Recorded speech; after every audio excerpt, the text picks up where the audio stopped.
ప్రజాపాలన ప్రజా సంక్షేమే తమ ధ్యేయంగా తెలంగాణలో అధికారంలోకి వచ్చిన కాంగ్రెస్ పార్టీ మేము ఇంద్రమ్మ రాజ్యాన్ని అందిస్తామని చెప్పి అధికారంలోకి వచ్చిన కాంగ్రెస్ పార్టీ నిజంగానే ఇప్పుడు ఇందిరమ్మ రాజ్యాన్ని ఏర్పాటు చేస్తుంది. అయితే ఎందుకన్నా ఈ మాట ఎందుకంటున్నా అంటే గతంలో ఇందిరాగాంధీ ఎమర్జెన్సీ సమయంలో మీడియాకు ఎట్లయితే సంకల్లు వేసిందో అదేవిధంగా నేడు GHMC corporation greater Hyderabad municipal corporation head ఆఫీస్లో కూడా అదే పరిస్థితి ఇప్పుడు రాబోతుంది.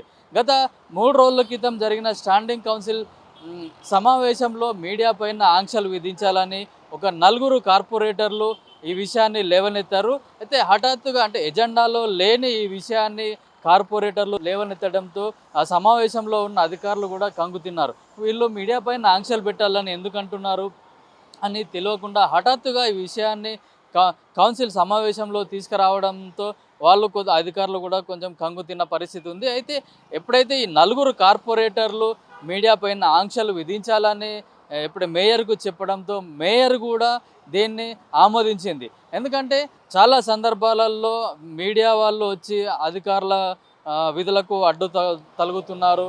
మేము సక్రమంగా పనిచేసుకోవడానికి వీళ్ళు మీడియా ప్రతినిధులు వచ్చి మమ్మల్ని డిస్టర్బ్ చేస్తున్నారు, అట్లాగే కొన్ని సందర్భాలలో కూడా మమ్మల్ని బ్లాక్మెయిల్ చేస్తున్నారని కూడా అధికారులు కానీ కార్పొరేటర్లు కూడా ఆరోపించిన సందర్భాలు కూడా ఉన్నాయి. అయితే ఇవన్నీ ఒక రకంగా చూసుకున్నట్లయితే కింది స్థాయిలో కూడా జిహెచ్ఎంసీ పరిధిలో చాలా అక్రమ నిర్మాణాలు ఉన్నాయి, వాటిని అన్నింటినీ కూల్చివేయాలని ఒక కంప్లైంట్లు కూడా చాలా సందర్భాల్లో వెల్లువెత్తుతున్నాయి.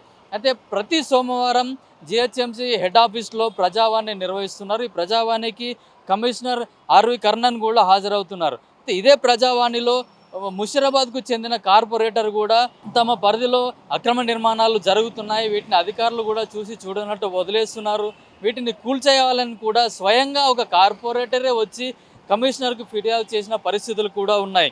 అయితే వీటిని అన్నింటినీ దృష్టిలో పెట్టుకుంటే మాత్రం ఎప్పుడూ వార్తలో నిలిచే ఒక కార్పొరేటర్ రీసెంట్గా జరిగిన ఒక హత్యకు సంబంధించిన దాంట్లో కూడా అనుమానితుడిగా ఉన్న కార్పొరేటర్ మరో 2 కార్పొరేటర్లు కూడా మీడియాను నియంత్రించాలి, మీడియా వల్ల మేము చాలా ఇబ్బందులు ఎదుర్కొంటున్నామని వాళ్ళు దీన్ని రేజ్ చేయడం, సమావేశంలో రేజ్ చేయడం, దాన్ని మేయర్ కూడా ఆమోదించడం తీవ్ర చర్చనీయాంశమైంది. అయితే ఇదే విషయం పైన నిన్న వాట్సాప్ గ్రూప్లో కూడా ఒక సిపిఆర్ఓ పేరుతో మేయర్ వ్యక్తిగత సహాయకుడు ఎవరైతే ఉన్నారో ఆయన్నే ఒక పోస్ట్ పెట్టాడు.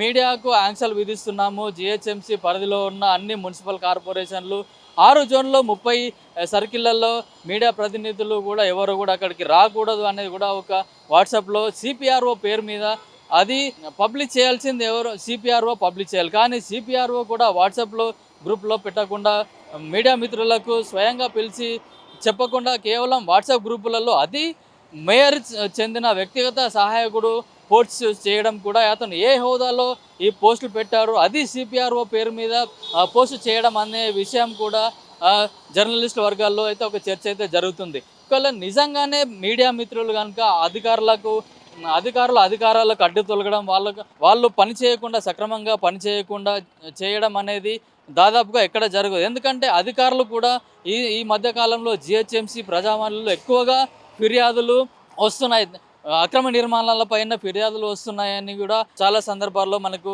తెలిసిన విషయమే. అయితే క్షేత్రస్థాయిలో అక్రమ నిర్మాణం అని తెలిసినా కూడా కొందరు కార్పొరేటర్లు కానీ అక్కడ ఉన్న మున్సిపల్ అధికారులు కూడా చూసి చూడనట్టుగా వివరిస్తున్నారు. అయితే ఎక్కడైతే అక్రమ నిర్మాణం అని తెలిసి కూడా వాళ్ళను భవన యజమానులు మేనేజ్ చేయడం, అట్లాగే కార్పొరేటర్లకు కూడా కొంచెం ముట్టజెప్పి వాళ్ళు యథేచ్ఛగా అక్రమ నిర్మాణాలు చేస్తున్నారు. అక్కడ ఉన్న కాలనీ వాసులు కానీ ఇతర స్వచ్ఛంద సంస్థలు కానీ కార్పొరేటర్లు కానీ ఇక్కడ ప్రజావాణిలో వచ్చి ఫిర్యాదులు చేయడం, ఫిర్యాదు అందిన వెంటనే జిహెచ్ఎంసీ ప్రధాన కార్యాలయం నుంచి క్షేత్రస్థాయిలో ఉన్న అధికారులకు ఆదేశాలు వెళ్ళడంతో వాళ్ళు ఇమీడియట్గా వెళ్ళి అక్కడ ఒక అక్రమ నిర్మాణం ఏదైతే చేస్తున్నారో వాటిని కూలగొట్టడం జరుగుతుంది. అయితే ఈ కూలగొట్టిన సందర్భంలో ఎవరైతే భవన యజమానులు ఉన్నారో వాళ్ళు అధికారులను కానీ కార్పొరేటర్లను కానీ వాళ్ళను మేనేజ్ చేసి కట్టిన నిర్మాణాలు ఏవైతే ఉన్నాయో వాటిని కూల్చివేయడంతో వాళ్ళు ఇమీడియట్గా సంబంధిత కార్పొరేటరు మున్సిపల్ అధికారుల వద్దకు వెళ్ళి చాలా సందర్భాల్లో గొడవలు జరిగినట్లుగా కూడా మనకు సమాచారం ఉంది. ఎందుకంటే వాళ్ళు మాకు అండదండలుగా ఉన్నారనే ఉద్దేశంతో భవన యజమానులు కూడా అక్రమ నిర్మాణాలు చేస్తున్నారు. వచ్చి ఇప్పుడు కంప్లైంట్ అందిన వెంటనే అధికారులు వచ్చి అదే బిల్డింగ్ని కూలగొట్టడంతో మేము ఆ, మీ మీకు చెప్పే మేము నిర్మాణాలు చేసుకున్నాము. ఒక సందర్భంలో వాళ్ళకు కూడా కొంత ముట్ట చెప్పినట్టు కూడా ఆరోపణలు వచ్చాయి. దీంతో అక్కడ ఉన్న కార్పొరేటర్లు కానీ అధికారులు కానీ తీవ్రంగా ఇబ్బందులు ఎదుర్కొన్న సందర్భాలు కూడా మనకు తెలిసినట్లే. అయితే కొందరు నకిలీ విలేకరులు ఎవరైతే ఉన్నారో నకిలీ జర్నలిస్టులు వచ్చి మమ్మల్ని బ్లాక్మెయిల్ చేస్తున్నారు అంటున్నారు. అయితే నకిలీ విలేకరులు అని కానీ నకిలీ జర్నలిస్టులు అని కూడా మీకు తెలిసినప్పుడు కూడా మీరు వాళ్ళని ఎందుకు రాణిస్తున్నారు అనే ఆ, విషయాన్ని కూడా ఇక్కడ హెడ్ ఆఫీస్లో ఉన్న జర్నలిస్టులు కానీ క్షేత్రస్థాయిలో ఉన్న నిజంగా అంటే అక్రిడేటెడ్ జర్నలిస్టులు ఎవరైతే ఉన్నారో పెద్ద పెద్ద సంస్థల్లో పనిచేస్తున్న వాళ్ళు ఎవరైతే ఉన్నారో వాళ్ళు కూడా ఇదే విషయాన్ని లేవనెత్తుతున్నారు. మీకు నకిలీ జర్నలిస్టులను తెలిసినప్పుడు మీరు వాళ్ళని ఎందుకు రాణిస్తున్నారో వాళ్ళకు మీరు ఎందుకు సహాయ సహకారాలు అందిస్తున్నారు అనే విషయాన్ని కూడా ఇక్కడ ఉన్న జర్నలిస్టులు కూడా ప్రశ్నిస్తున్నారు. అయితే ఇదే విషయం మొత్తానికి హైదరాబాదు 1,00,00,000 మంది జనాభాకు సేవలు అందించాల్సిన జిహెచ్ఎంసి అట్లాగే ఈ హైదరాబాద్లో జిహెచ్ఎంసి ఏం చేస్తుంది అనే విషయాల్ని కూడా జర్నలిస్టులు వార్తలు సేకరించి వాళ్ళకు ఎప్పటికప్పుడు అందజేస్తుంటారు. జర్నలిస్టులు అనేవారు ప్రజలకు అట్లాగే ప్రభుత్వానికి మధ్య వారధిగా ఉండి ఏం జరుగుతుంది, క్షేత్రస్థాయిలో ఏం జరుగుతుంది, అధికారులు ఎట్లాంటి చర్యలు తీసుకుంటున్నారు, ఎట్లాంటి డెవలప్మెంట్ జరుగుతుంది అనే విషయాలే కాకుండా అక్రమ అధికారుల పైన కూడా వార్తలు రాసిన సందర్భాలు ఉన్నాయి. ఎవరైతే అక్రమార్కులు ఉన్నారో వాళ్ళపైన కూడా చర్యలు తీసుకోవాలని వార్తలు రాసిన సందర్భాలు కూడా ఉన్నాయి. ఇప్పుడు ఎందుకంటే ఇదే విషయం ముఖ్యంగా ఇప్పుడు జర్నలిస్టుల పైన ఆంక్షలు ఎందుకు తీసుకురావాల్సిన వచ్చిందనే విషయాన్ని కనుక చూసుకుంటే రానున్న 6 నెలల్లో జిహెచ్ఎంసీ పాలక మండలి పదవీ కాలం కూడా పూర్తి కాబోతుంది. అయితే ఇప్పటికే ఈ 6 నెలల్లోనే మన వీళ్ళు చక్కదిద్దుకోవాల్సిన పనులు ఏవైతే ఉన్నాయో వాటిని గుట్టు చప్పుడు కాకుండా చక్కదిద్దుకోవాలి. ఏవైతే రావాల్సిన బిల్స్ కానీ చేయాల్సిన పనులు కానీ వాళ్ళకు అందాల్సిన ఏవైతే ఫైల్స్ మూవ్ చేయాలనుకుంటున్నారో వాటన్నింటిని కూడా ఎవరికి తెలియకుండా సీక్రెట్గా మూవ్ చేసుకోవాలి. రానున్న 6 నెలలలో వాళ్ళ పనులన్నీ కూడా చక్కదిద్దుకోవాలి. తర్వాత ఎలక్షన్లు వస్తే తర్వాత మా భవిష్యత్తు ఎట్లా ఉంటుందో ఏందనేది తెలియదు. కాబట్టి ఈ ఉన్న కొద్దిపాటి సమయంలోనే అన్ని పనులు చక్కదిద్దుకోవాలనే ఉద్దేశంతోనే మీడియా పైన ఆంక్షలు విధిస్తున్నారని కూడా కొందరు కార్పొరేటర్లు కూడా ఆరోపిస్తున్నారు. అట్లాగే చాలాసార్లు ఆర్టీఐ కింద రైట్ టు ఇన్ఫర్మేషన్ యాక్ట్ కింద కూడా అధికారులకు చాలాసార్లు అప్లికేషన్లు పెట్టుకున్నా కూడా వాళ్ళు సంబంధిత సమాచారం ఇవ్వకుండా చాలా తింపించుకున్న పరిస్థితులు కూడా ఉన్నాయి. స్వయంగా మన జర్నలిస్ట్ మిత్రులు కూడా ఆర్టీఐ ద్వారా మాకు ఈ సమాచారం కావాలని కోరినా కూడా వాటిని సమాచారం ఇవ్వకుండా నెలల తరబడి సంవత్సరాల తరబడి కాలయాపన చేసిన పరిస్థితి కూడా ఉంది. అండ్ ఎందుకంటే ఇప్పుడు మొత్తానికి ప్రజలకు ఏం జరుగుతుంది, అసలు జిహెచ్ఎంసీ ఏం చేస్తుంది అనే విషయాన్ని కూడా ప్రజలకు అందించాల్సిన బాధ్యత ఒక జర్నలిస్ట్గా ఉంటుంది.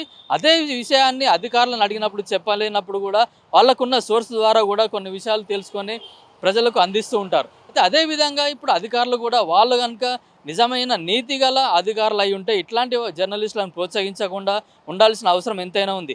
మీకు నకిలీ జర్నలిస్టులను తెలిసినప్పుడు వాళ్ళని దగ్గరికి రానియకుండా ఉండాల్సిన అవసరం కూడా ఎంతైనా ఉంది. కొన్ని ప్రాంతాలలో చూసినట్టయితే ఒక భవన నిర్మాణం కనుక జరిగినట్టు తెలిసినప్పుడు కూడా ఆ భవనము పునాదుల నుంచి స్టార్ట్ అయినప్పుడు కూడా అక్కడికి కార్పొరేటర్ల మనుషులు వస్తున్నారు, మమ్మల్ని బెదిరిస్తున్నారు. అట్లాగే జిహెచ్ఎంసీకి సంబంధించిన అధికారులు కూడా క్షేత్రస్థాయిలో ఉన్న వాళ్ళు కూడా వచ్చి మా దగ్గర నుంచి డబ్బులు వసూలు చేస్తున్నారు అనే విషయాలు కూడా చాలా సందర్భాల్లో మీడియా ముఖంగా కూడా పలు పత్రికలు ఛానళ్ళు కూడా ప్రసారం చేసినది వార్తలు రాసిన సందర్భాలు కూడా చాలా ఉన్నాయి. అంటే వీటన్నిటిని దృష్టిలో ఉంచుకొని మీడియాను మా దగ్గరికి రానియకుంటే మేము మా ఇష్టారాజ్యంగా వ్యవహరించవచ్చు, మా ఆడిందే ఆట పాడిందే పాటగా మనం చేసుకోవచ్చు అనే ఉద్దేశంతో కూడా కొందరు ప్రజాప్రతినిధులు కూడా మీడియా పైన ఆంక్షలు విధించాలని ప్రయత్నిస్తున్నట్టుగా తెలుస్తుంది. అయితే నిన్న వాట్సాప్లో వచ్చిన పోస్టు చూసినప్పటి నుంచి కూడా జర్నలిస్టులు కూడా తమ కార్యాచరణ కూడా రూపొందించుకోవడానికైతే సిద్ధమైనారు. అట్లే ఇట్లాంటి ప్రజాప్రభుత్వము మేము ప్రజలకు మేలు చేస్తాం, మాది ప్రజాప్రభుత్వం అని చెప్పుకుంటున్న కాంగ్రెస్ పార్టీ ఇప్పుడు జిహెచ్ఎంసీలో జిహెచ్ఎంసీకి వార్తలు రాస్తున్న రిపోర్టర్ల పైన జర్నలిస్టుల పైన ఇట్లాంటి ఆంక్షలు విధించడం పద్ధతి కాదు, సరైన పద్ధతి కాదు అని కూడా జర్నలిస్టు మిత్రులతో పాటు చాలామంది కార్పొరేటర్లు కూడా దీన్ని ఖండిస్తున్నారు. అయితే చూడాలి భవిష్యత్తులో జర్నలిస్టుల పైన జిహెచ్ఎంసీ అధికారులు ప్రభుత్వం ఎట్లాంటి చర్యలు తీసుకుంటుంది అనేది కూడా మనం వేచి చూడాల్సిందే. కెమెరామెన్ తరుణ్తో కిరణ్ కుమార్, పల్లవి టీవీ, హైదరాబాద్.